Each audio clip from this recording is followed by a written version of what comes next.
ข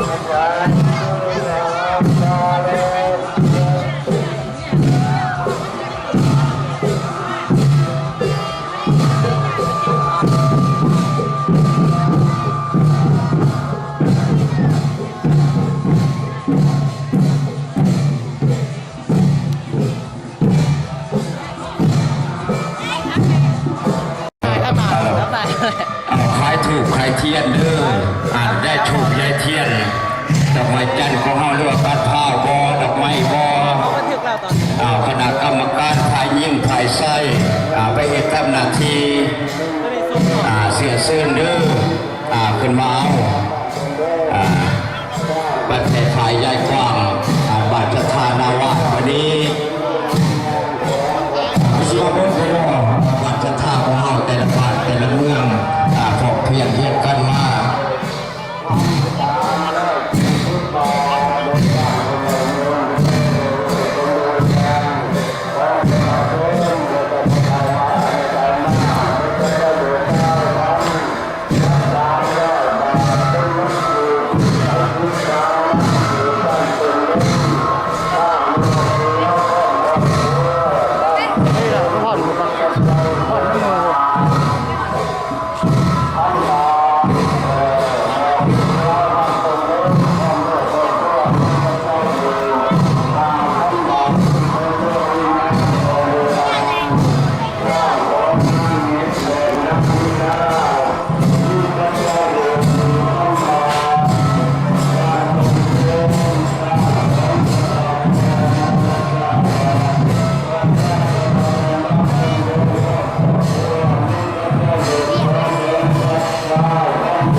แล้วก็ไพ่มีวะ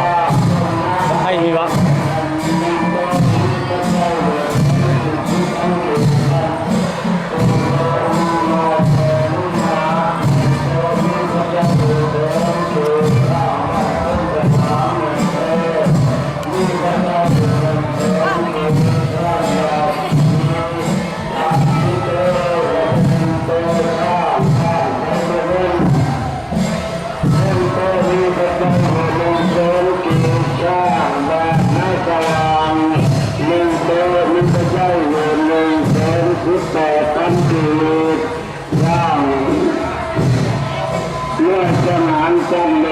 มีปัจจัยหนึ่งสี่แสนกีบบ้านน้ำขวางหนึ่งแก้วมีปัจจัยอยู่180,000 กีบสร้างสระมงหน่อย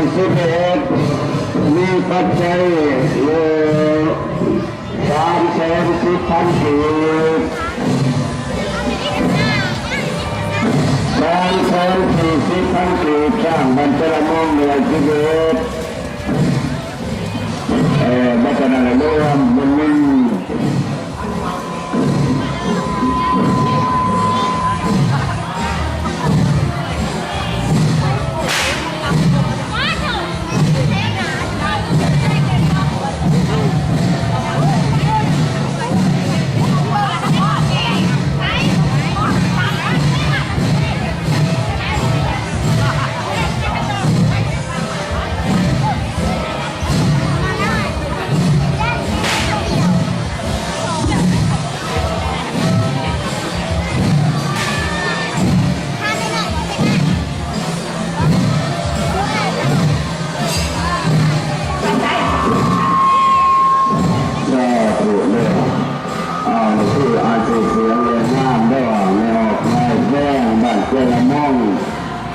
ปัจจัยอยู่ดีหน่อยบางจุดมีดอกไม้ถูกเครื่องของสารมาอุดดูไม่ชนะ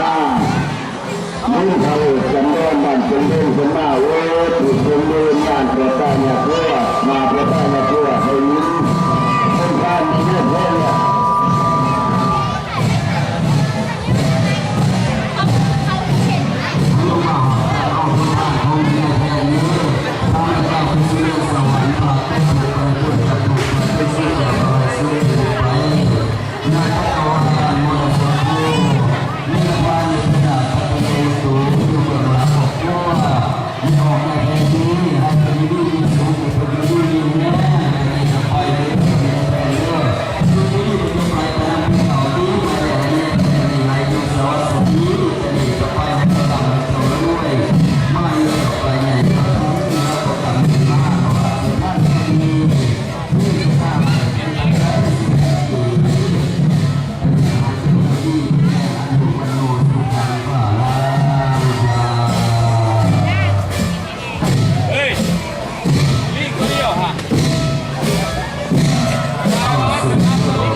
สั่นเด้อให้เป็นหมู่ผู้นี้ที่คือตัว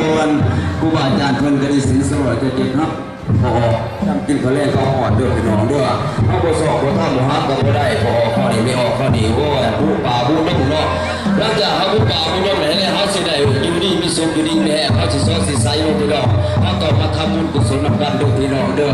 บุญก็อยู่นำบุญเพิ่มเด้อพี่น้องเด้อป่าก็อยู่นำกับบุญเพิ่มเด้อพี่น้องไปเรียกก่อนได้ดีข้ามสวยเด้อสวยเด้อพี่น้องอัดก่อนผู้ป่าก็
เอานำในไฟพื้น